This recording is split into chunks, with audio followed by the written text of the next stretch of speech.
Welcome to our podcast, Stepping into Shakespeare. It's a podcast journey with the Bard.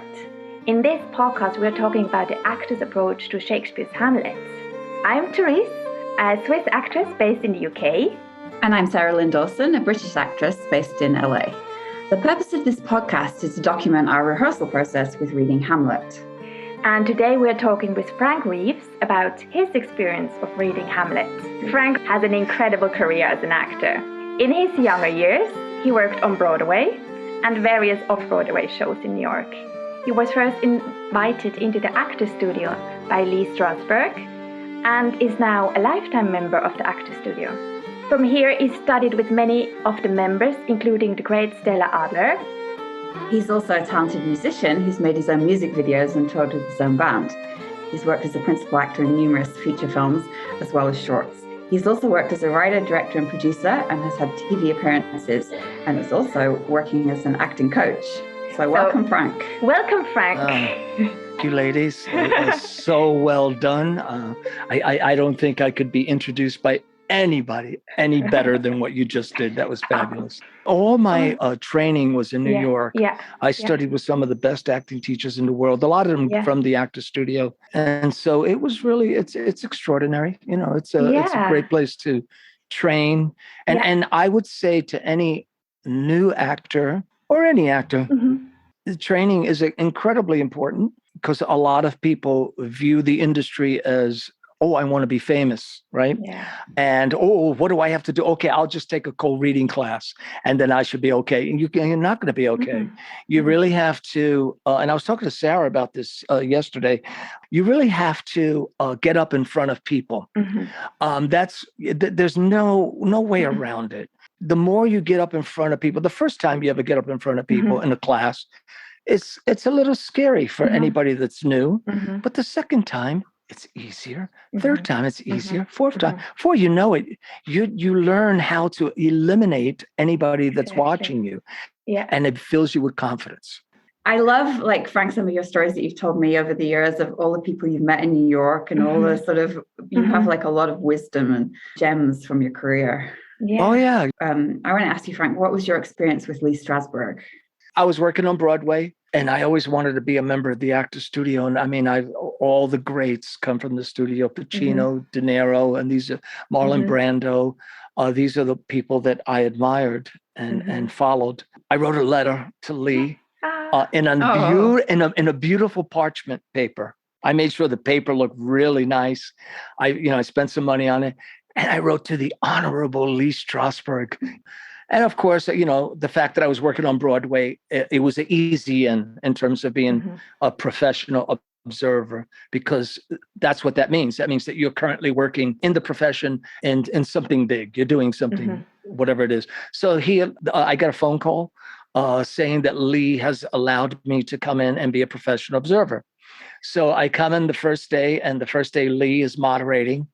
And there's this wonderful scene on the stage with this woman, and she's pregnant. And they do the scene, and he stops the scene. When the scene is over, and he starts to talk to her, and he says, when you took it, and this is how specific they get.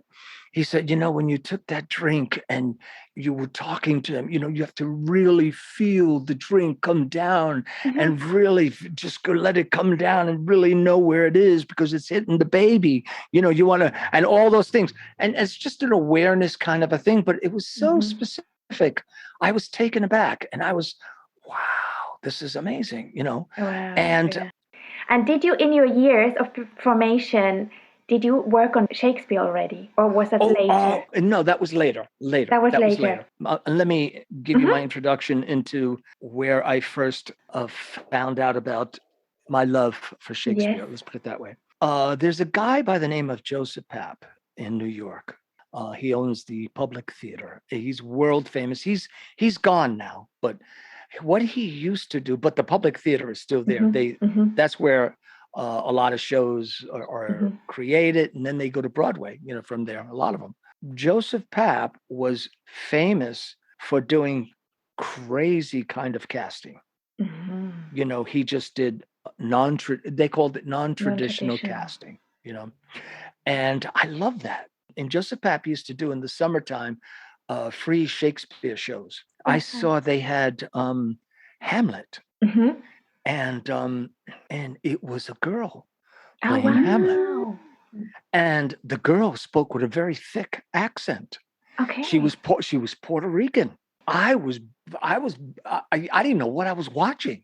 Yeah. And I was just blown away by it. I was like, oh my God. Like, what is this? You know? Yeah. And I was like, and they were so good too. And I think the whole non-traditional thing just made them go in a whole different area where they were, you know, and I talk to Sarah about this all the time about Shakespeare. There are people who do Shakespeare and it just sounds like words. Yes. It just sounds like words. And it's so rare when you can find an actor who can do Shakespeare and you understand what they're saying. The actor actually connects to things like personal things. And you see the actor seeing images and you see the actor having thoughts and you go, that's not the Shakespeare I'm used to seeing with these other guys. You know, what is that? And to me, that was what I wanted. Yeah. Because of the actor studio. You know, it's really about the actor studio does the same thing with regular acting, right? Yeah. Because there are a lot of people who do a regular acting that when you look at actor studio members, there's something different about what they do. There's something different. There's something that you believe it more. The actors are really emotionally involved. They are really living moment to moment. I wasn't ready when I was made a professional observer, even though I was working on Broadway. I wasn't ready for the actor studio. Okay, wow. You know, because I was doing, and that's a lot of inner work, I guess they do. You get really personal to your personal life. You do a lot of inner work. Yeah, but you just said the right word, personal. It's really about being personal. Yeah. You know, it really is. And that can become scary sometimes. That can become overwhelming or something. If you get emotional in your life, there was a famous teacher at the actor studio by the name of Shelly Winters. And she won 3 Academy Awards, Shelley. So she was something else. But Shelley used to say, no matter what happens to you in your life emotionally, let it happen. And then she used to say, and then, you know, most human beings will say, why is this happening to me? But then in the back of your mind, you go, I could use that in my acting. It's a real experience. It's you know, even though I hate this moment and he just left with another girl and he tore my heart or whatever's going on, right? And you're crying like baby, you go, okay, this is terrible. But you know what? I could use this in my acting. Exactly. And she told us this wonderful story. I'll tell you real quick. I won't make it too long. She told us this wonderful story with this other actor by the name of Tony Franciosa. He's another famous actor. Now we're talking about famous actors in the 1950s. That's when they had their day. That's when they won the Academy Awards and all this. That's why they're teaching now because they're older, right? So she was dating Tony Franciosa. And she found out that he was with another girl. And she said, one day I saw them together and I was in my car and I swear to God, I almost ran them over. She said, I was driving and they're going, and they're running. And she said, if there wasn't for a brick wall that was there, that they jumped over, she probably would have gotten. Would have done. She said, thank God for the brick wall because where her mind was at the time. Wow. And that segues a little bit into just my mind, into Othello, right? Because Othello is such a play with uncontrollable jealousy. And so there's strong emotions. That's another character which I absolutely love. And it's interesting that you say that, Sarah, because the key to Othello is jealousy. That's the key. And so going back to what we were just talking about emotions, because I could say to myself, Frank, man, I hate being jealous, and I do. And I don't like it. It's so destructive. But I could use that. Exactly. In Othello. And so when I've approached Othello, I have to go back to those times when I was extremely jealous of something, right? Yeah. And it's horrible to get it again. But as an actor, it's wonderful to, as an actor, you go, I have to call upon my memories. I have to call upon this stuff to get it. And it's just wonderful. Now I'll give you another quick instance about what's great about the work that we do, the sensory work and all that that creates this. My sister just passed. Oh yeah. Yeah, so sorry, Frank. You got Really? Thank you. No, it's very sweet. But what happened because of sensory, this killed me. And I did it yesterday for like preparation for what we were doing.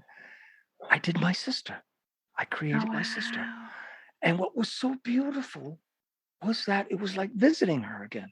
Wow. It was like visiting her one more time. It was just, I thought, how amazing is this work that we do at the studio? Because who else can possibly do this? Yeah. I mean, really do it. I just was like hugging her. It was just, it was beautiful. But you see, here's the thing. Many times, like when I would do sensory class, many times when I do scenes at the studio, I do the same thing, but with other people. And I use them for the scene. I'll hug them. I'll do everything. And I get them. What it does, it gets you emotionally riled up. You get very, very personal. Then you cover for the scene. And I'll explain cover very, very quickly so it's clear.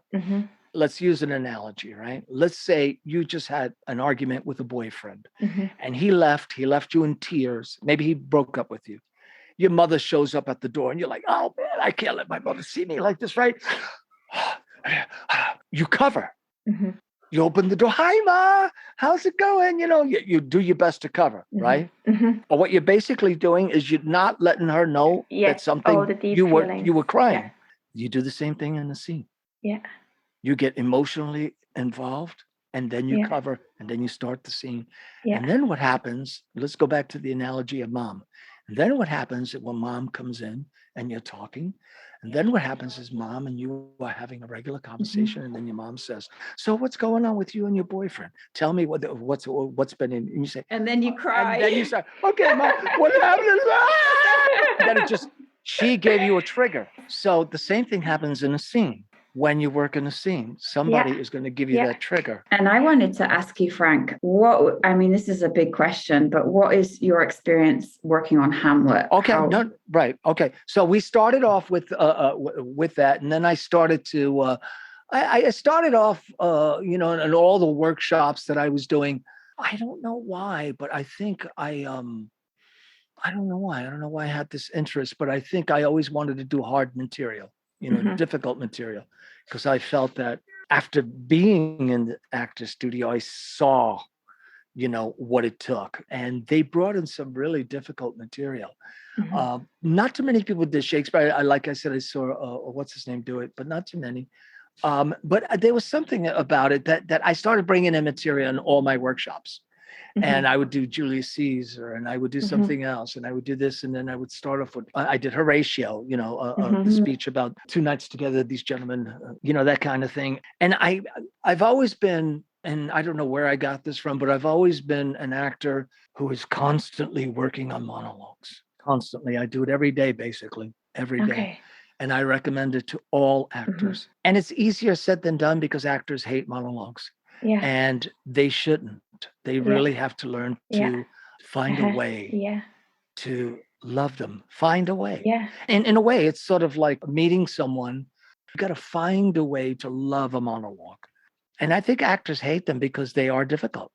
But that's the challenge. That's right. And in this play, in Hamlet, you have it's the monologue role, isn't it? Yeah. So because of all the years of just doing monologue, I don't look at it as a daunting task. Before you said the key to Othello is this emotion of jealousy. Yeah, it is jealousy. There is a key emotion which helped you to play Hamlet. It's interesting. Jealousy is very important here too. Yeah. It is very important here too, for a lot of reasons. That's not the main thing with Hamlet, but but I think it's very important because he's jealous. I think I'm jealous that I love my mother so much. And the fact that she went with my uncle just like that is like, it's not that I'm jealous that she did that, but I guess in a way I am. And I think that goes sort of into the whole incestuous theme that a lot of people talked about with Hamlet and Gertrude. But I just think, after reading it, it just fits for some reason, But I think it's more. I think it's relationship with your mom. It's heartache. When people do things. Yeah, it's heartache. That's what it is, the pain of loss as well. Yeah, it definitely. But, when people, when it's love, when I say relationships, I mean with your father, it's you're grieving, if you've ever grieved about anybody in your family, then you know what it's like to lose a parent. I really think Hamlet, you see, there's a line that I learned. I don't know where I learned it from, but I always teach it. And whenever I teach a cold reading class, and this is me in a love relationship. I want one thing. She wants something else. What actions do I take to get what I want? Right? I put it all together in one sentence.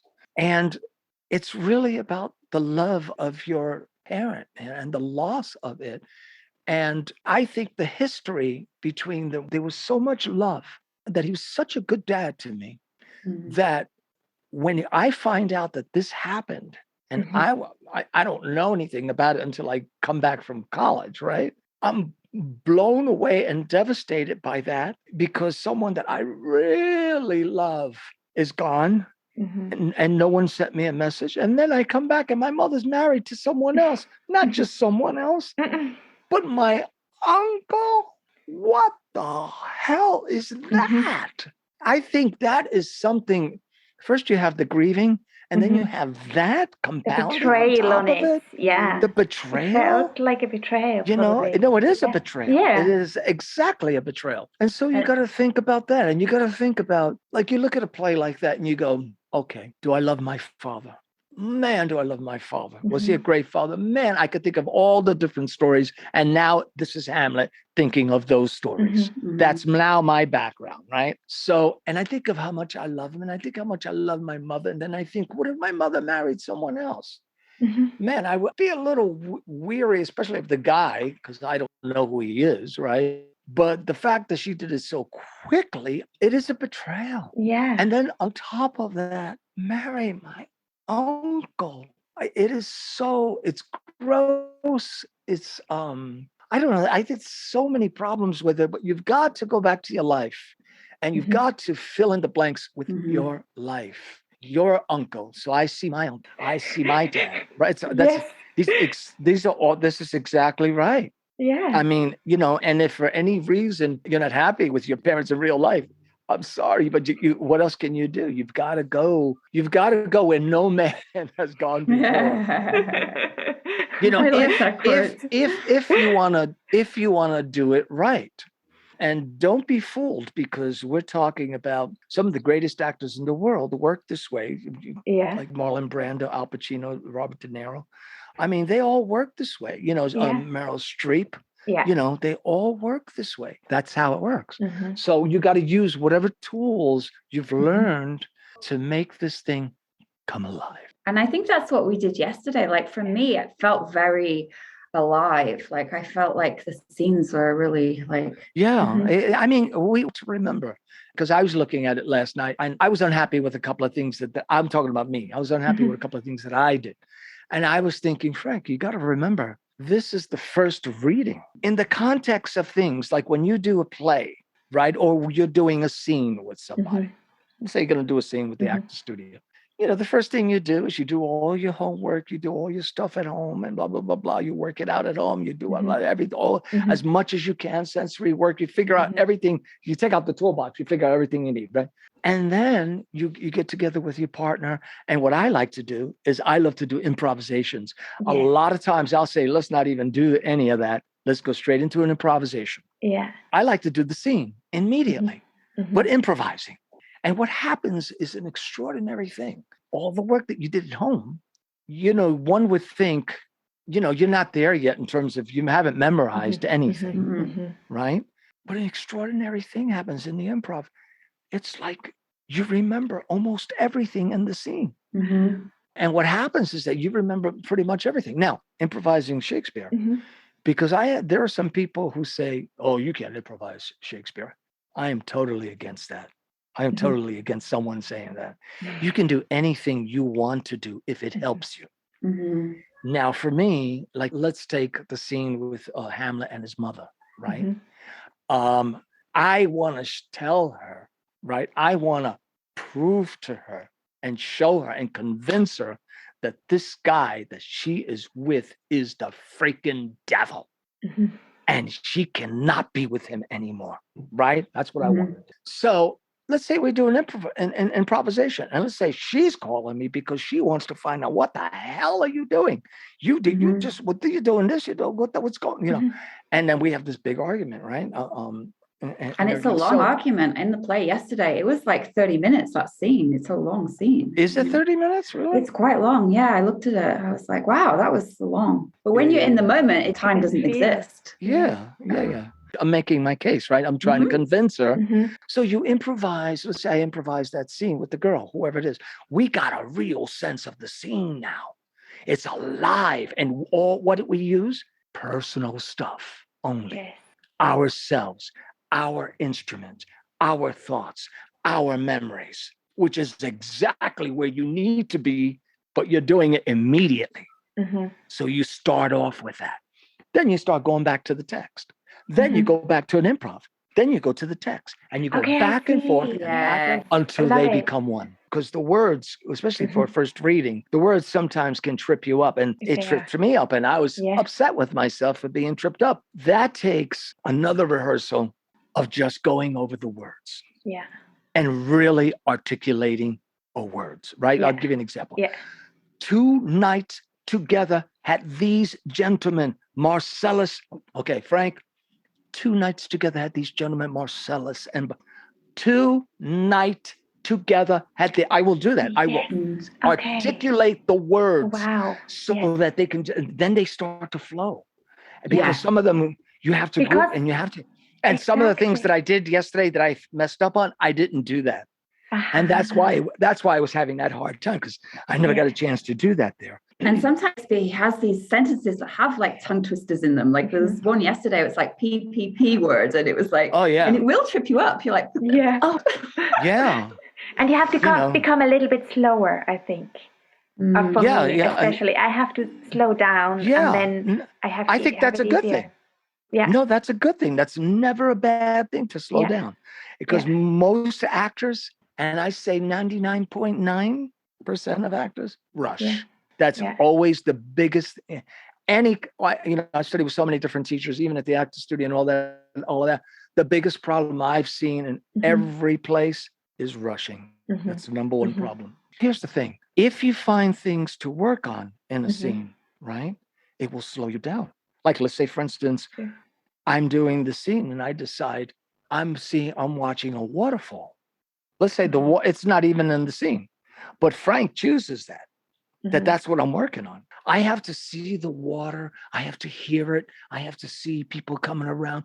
I have to smell the smells, right? I have to sort of taste the mist that's going in, that's sprinkling on me, that I can feel it, right? Those kind of things. So when I'm working on all those different things, I'm working on so many things. I don't have time to be nervous. That's true. But actors who come on and they're frightened and they're nervous because they ain't working on shit. They don't have this. They're not. You gotta keep yourself so freaking occupied and living in that. But it can't be occupied. That has nothing to do with it. You can't just be like, it has no, but I know I'm at the beach. Exactly. The beach is a great. I do that a lot in sensory classes. I create a beach. That's a great thing to create. I don't know. A lot of actors find it hard, and it is hard in the beginning. But here's the thing. Everything is hard when you don't know it. So you've got to learn it. And once you learn it, it's not hard anymore. Yeah. And what do you think did Hamlet bring new to your experience? I mean, you have so many experience of playing Shakespeare, but you kind of manage to approach it every time in a way that it is something new for yourself, or that you learn something new. I think this is a play this reminds me of Al Pacino, and I'll tell you why. And I keep mentioning Al because Al's the president of the Actors Studio, right? Al invited us to see him in a play called The Father, which is by Strindberg. It's a classical play. And he had been working on it, he told us, for 20 years at the time. And that was over 10 years ago. So it's now 30 years, right? So this gives you an example. Hamlet, to me, is that kind of play. Hamlet is the kind of play that I can do forever. Mm-hmm. Yeah. And I will always learn something. You know, I just, like I said, I was looking at it last night and I was going, oh my God, I like that part. Oh man, you know, I'm going to work on that monologue even more. And this is what I'm talking about. You don't just do a first reading and that's the end of it, man. No, this goes on, man. I could take some of those monologues and work on them forever for the rest of my life, you know, and that's what it is. It's the juicy, beautiful things. Acting's the one thing you know, Lee Strasberg used to say, in order to be a good actor, to be a great actor, it takes 20 years. And I remember when I first heard him say that, I went, because I didn't have 20 years. You know, when I first heard him say that, I went, I was screw you, 20 years. But he's right. Yeah. He's right. To be a great actor takes about 20 years, man. Because, and the key, again, is, and I want to emphasize this to anybody listening who especially wants to get into acting, is getting up in front of people.